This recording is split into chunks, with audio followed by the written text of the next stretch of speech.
I was the one who stayed home with our two daughters while my wife worked long hours as a freelance graphic designer. I gave up my own career to be present.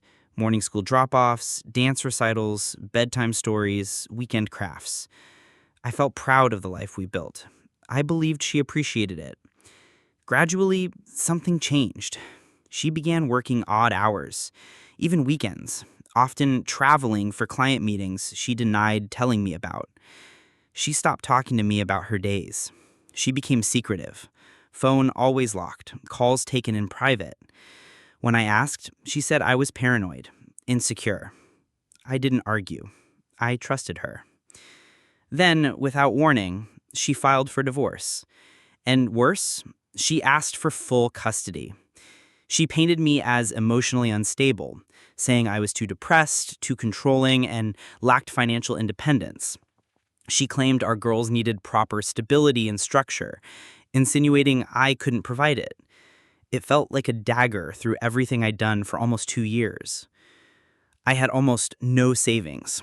We shared a modest rental. She had a high-powered attorney. I had nothing but my caregiving record and a burning fear of losing my kids. I went to legal aid, cried through the initial counseling intake, and began documenting everything. Calendar logs showing pickups and drop-offs, doctor appointment emails, texts with me about weekend plans, bedtime reading photos, teacher notes, grocery receipts, even notes about who tucked who in at night. I printed everything. I reached out to daycare workers and asked them to verify my involvement.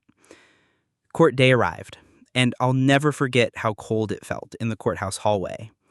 My suit felt too big, like a costume. My palms shook. She walked in confidently, wearing a tailored jacket, heels, side by side with her lawyer. I had nothing but my suitcase and my folder full of notes. Inside the courtroom, the questions didn't change. They didn't ask about her affair or why she wanted a fresh start with someone else. They asked about who the kids relied on. They asked about financial capability. They asked who had a routine. That was my strength. That was me. When it was my turn, I sat and spoke softly. I have been their primary caregiver since birth. I know their allergies, their friends' names, their schedules. I have evidence. I miss my wife. I want our girls to keep both of us in their lives, but I believe I must remain the residential parent. She testified too, well rehearsed. Money, travel, opportunity. She said I was unstable. The judge asked me to respond. I simply nodded. And inside I thought, I've spent 2 years being their only stability. After what felt like hours, the judge made the decision. She granted me majority physical custody and joint legal custody. My heart pounded. She denied her request to relocate with our children. They would remain rooted in our town and in our homes. My care had prevailed over convenience. I walked out of that courtroom feeling overwhelmed. No celebration, but a quiet, overwhelmed relief.